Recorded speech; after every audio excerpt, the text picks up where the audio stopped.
Hello and welcome. I'm Mike Smales and this is Questions in a Crisis, a live event hosted by Lansdowne Church, Bournemouth.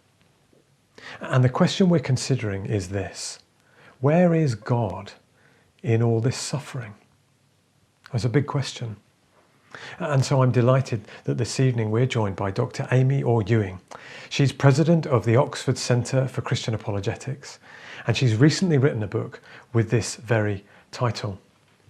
As we consider this important question in our current crisis, you may have others, questions about life, about God and faith, tragedy and injustice. Well, you can put these questions directly to Amy yourself at our live Q&A event, 8:40 on YouTube, directly after this. You can send in your questions by text using the number on the screen or in the comments below. Well, let's think about that question then. Where is God in all the suffering? Well, hello from Oxford, Amy Orr Ewing here, and thank you so much for the very generous invitation to join you for this really important service marking your history as a church and looking forward to the future of all that God has for you. Thank you for your legacy in this country of amazing faithfulness. So it's an honour as well to speak on a really poignant and I think important subject for us in our world, the question of where is God in all the suffering. Whatever our beliefs about the world, however we answer the question, why am I here? Is there any purpose to my existence? This question of why there is so much pain in this world is massively important. In fact, that instinct to ask why at all is a deeply human instinct.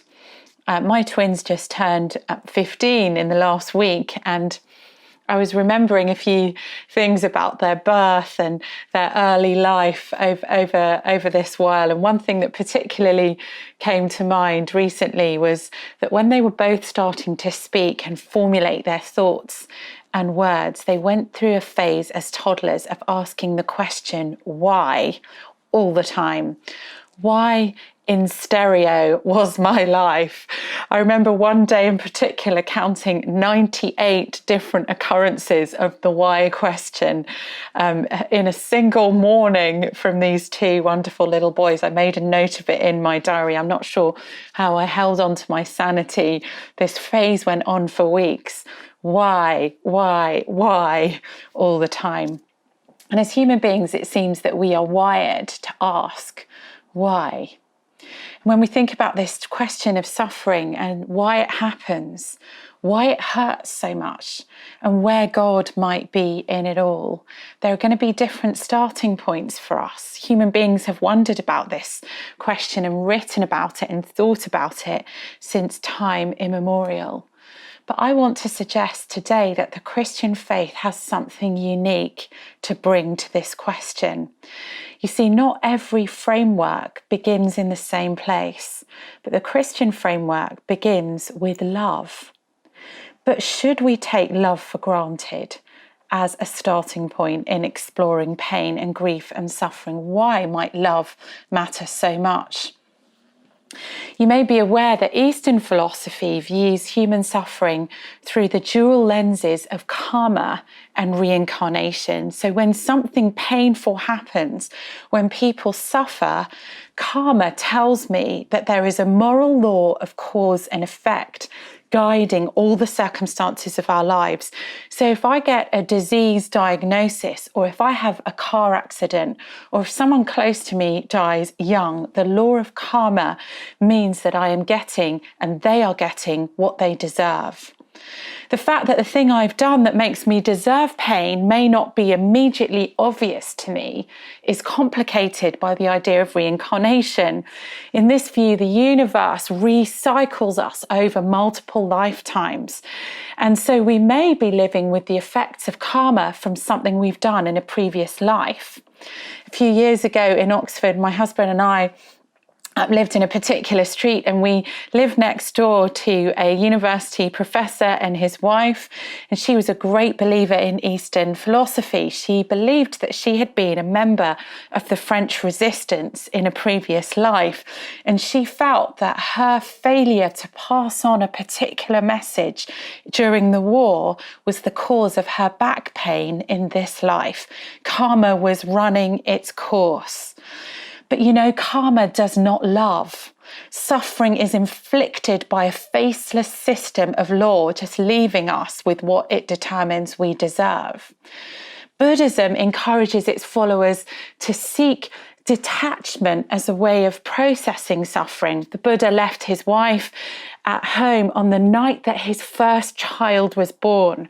He left his home in order to seek enlightenment, and that meant moving away from any kind of emotional bonds to become detached from them and from everything in this world.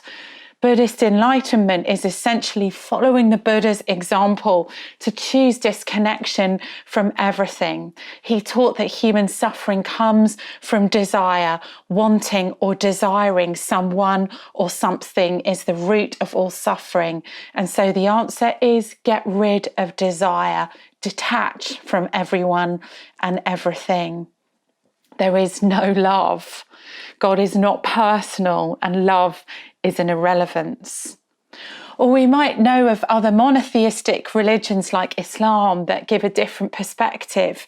It teaches a fatalistic view of life, that God is utterly and absolutely and directly in control of every aspect of the universe. And so human beings don't have any exercise really of choice. There's only one will in the universe, and that is Allah's will. That's why that phrase, inshallah, God willing, is so significant for Muslims.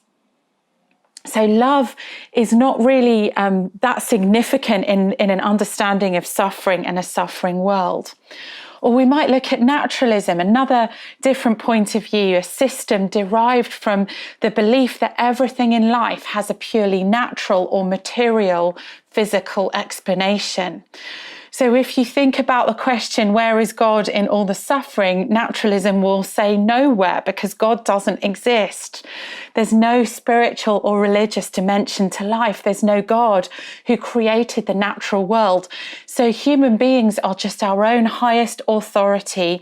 We determine our own destiny and our own morality. And as we look at the world, any experience of pain is just essentially random.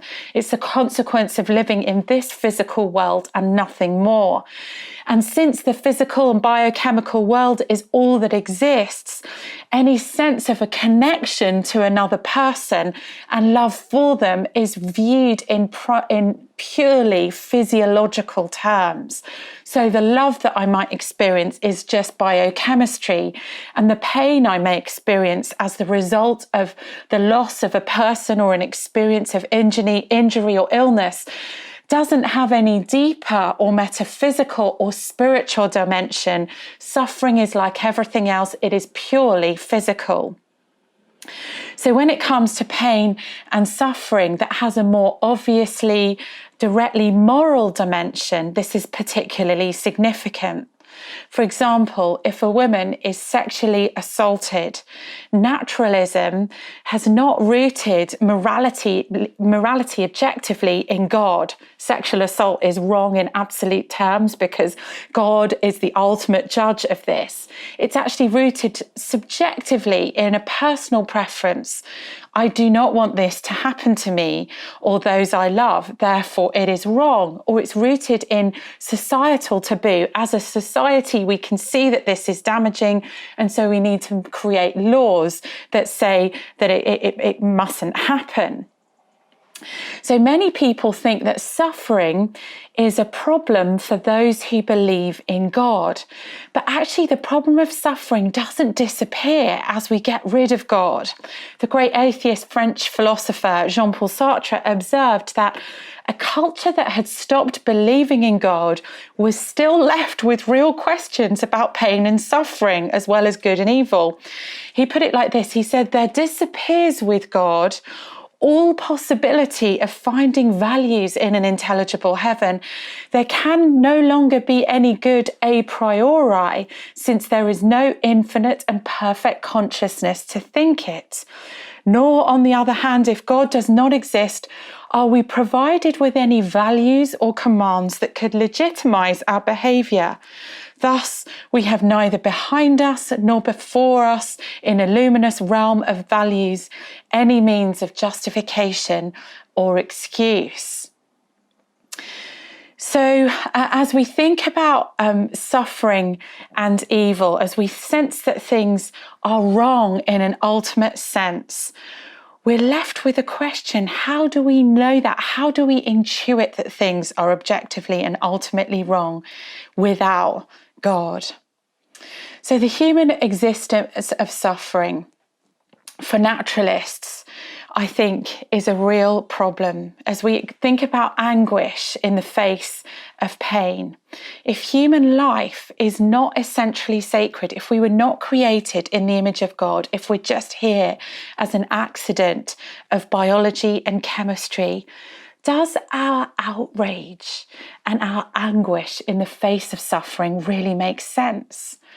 Why would human beings have any intrinsic worth or value or emotive and deeply conscious experiences of pain and suffering if God does not exist?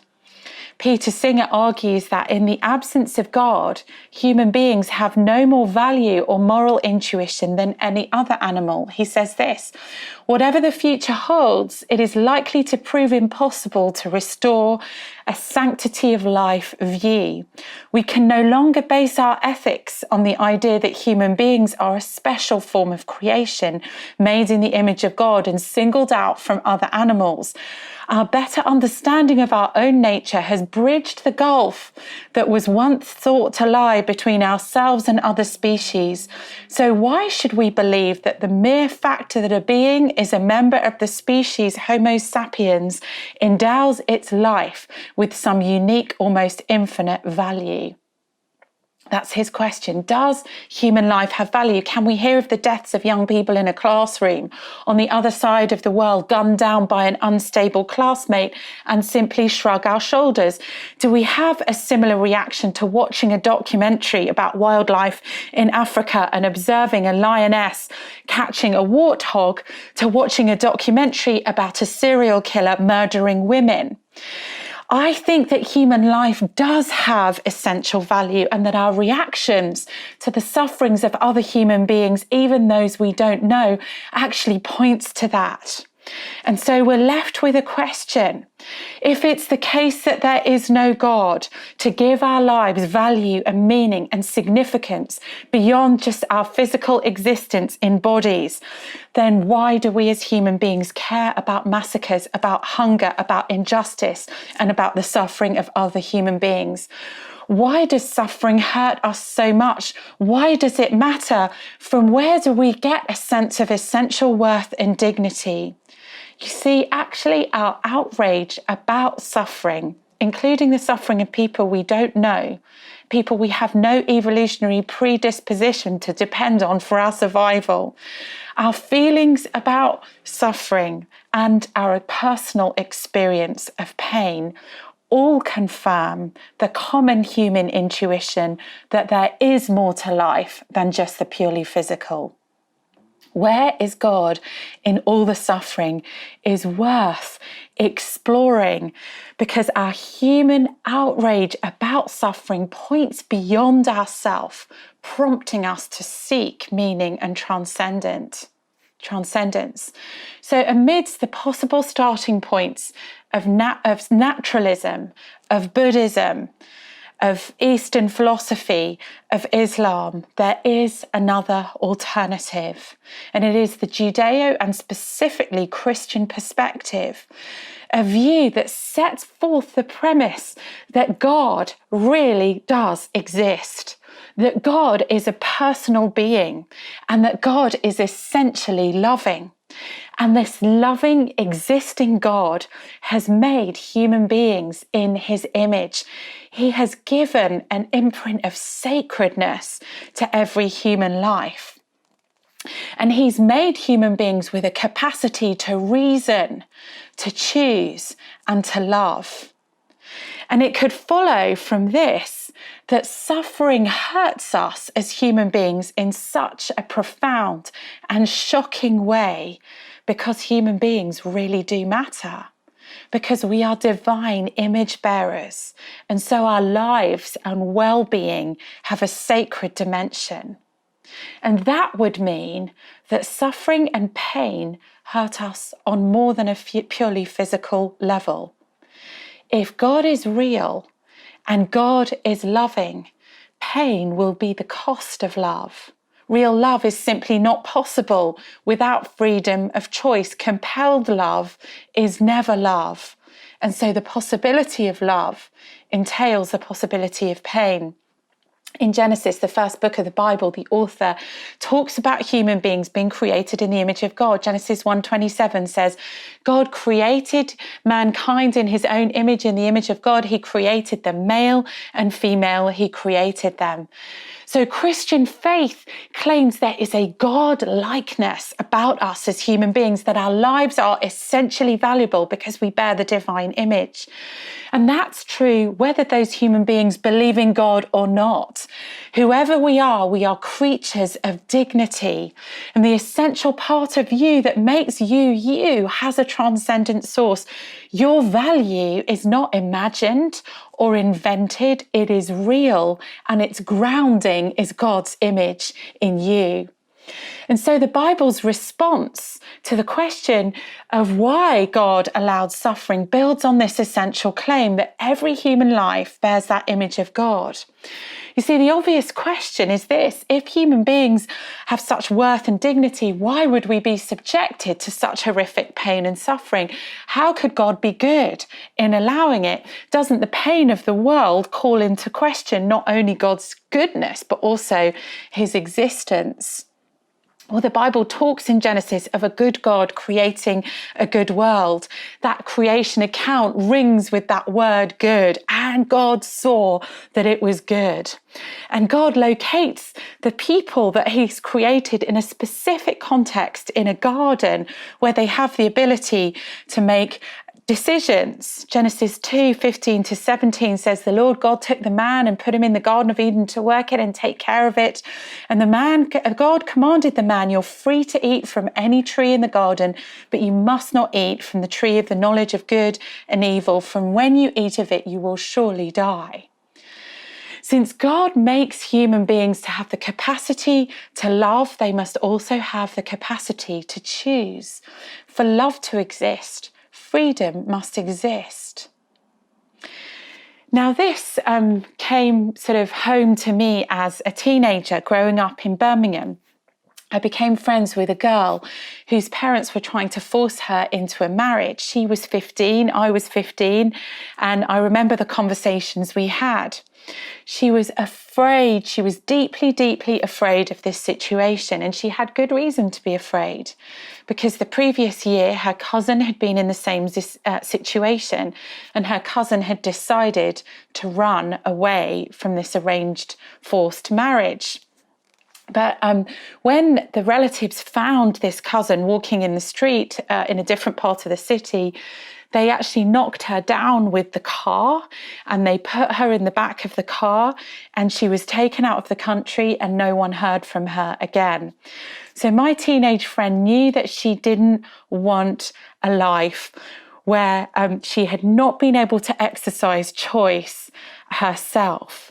I remember her saying she wanted to experience love and to be loved, and she felt that being forced into a legal partnership by her parents with someone she didn't know was the antithesis of love. She believed that she was capable of giving and receiving love, and that could not and should not be compelled by another person.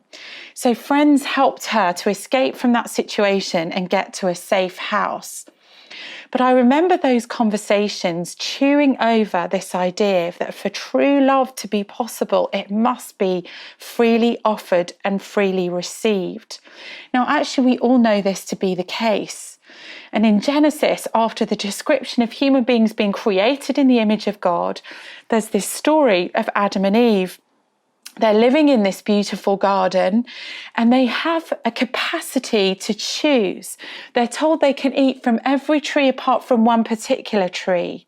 There is beauty, there is harmony, there is intimacy with the Creator there in Eden. And that man and that woman walk in that garden, but there is one tree that they've been warned not to eat from, and that means that they have a real choice to be made. A boundary has been set. They could choose not to eat from it and to eat from all the other trees, but they don't. They exercise their right to eat from that forbidden fruit. They choose it. And this story right at the beginning of the Bible tells us that God, who is love, makes a world in which love is possible, and that this entails a world where real choice is possible. The idea being put forward is that as human beings, we've then used our choices to harm as well as to love, and that is why there is injustice, darkness, pain, and suffering in this world. You see, Genesis describes the impact of the choices that being made upon ourselves as human beings, upon other people, and ultimately upon the very environment of the earth. The first humans choose not to love God, but to try and be God, to be the final authority over what is right and wrong. And as the story progresses through the Bible, we see a kind of cumulative effect of poor decision making, so that moral choices impact not just personally upon ourselves and those we know, but ultimately for multiple generations and even upon the environment. See, Christian faith understands suffering to have come into the world as a direct result of human exercise of moral choice.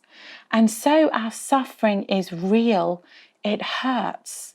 And it really hurts because we're more than our biochemistry. We're not here by accident. Human life has this transcendent source. We're bearers of the image of God. And in some deep way, we all sense that. Even though we may not believe in God, we sense that there is something worth preserving, worth protecting in other human lives of people that we may never have met. So why is that? Why do we sense that life is precious? And why is the human experience of pain so acute? If we're not made in the image of God, why? Now, those who work with people who are grieving have noted that there are 5 common stages to an experience of grief: denial, anger, bargaining, depression, and acceptance. And I want to think for a moment about anger. You see, for many of us, an experience of pain will bring about anger, indignation, and rage. On the 14th of June 2017, a fire broke out in a 24-storey apartment block in West London called Grenfell Tower. I'm sure you'll remember watching this on the news, and despite the amazing efforts of the London Fire Brigade, the fire engulfed the upper stories in particular of the building, and later it became clear that the cladding that had been installed on the exterior of the tower to update its look on the London skyline, rather than being fireproof, was actually highly flammable. So when a fridge had caught fire in someone's apartment due to an electrical fault, the cladding acted as a sort of funnel, helping the fire to ravage that building, and 72 people were killed. I'm sure you remember that number included children. And every street in the surrounding areas was quickly plastered with missing persons posters with those faces of missing children and adults staring out from the lampposts. The local churches were at the forefront of efforts to feed and clothe and comfort the displaced residents and the traumatised community. And my husband, Frog, was invited to come and help the church leaders on the ground by leading an outdoor service for the community on the first Sunday after the fire. Over 1,000 people gathered on the street that Sunday morning and stood under the railway arches and under the A40 flyover. Many were weeping and lots of us were just there in absolutely stunned silence. The feeling of anger on the street that day, in combination with intense sorrow, was really palpable. Anger that this could happen in one of the most affluent cities in the world, anger that the authorities had seemed to have not be on top of how many people had lost their lives. And that anger had a rightness about it. 72 people, including 18 children, had died a terrifying and excruciating death. During the service, someone read out the Bible passage, which was Psalm 147. And the text includes these words: "He heals the brokenhearted and binds up their wounds." There was rapt silence as people just huddled together, listening to this scripture being read. And then the passage goes on in verse 6. "The Lord sustains the humble, but the wicked he casts to the ground." At that point, I was really taken by surprise. The crowd spontaneously erupted into clapping and shouting. The instinctual grief and anger of a community found an outlet in the words of a Hebrew poet from thousands of years ago that the wicked would be cast to the ground.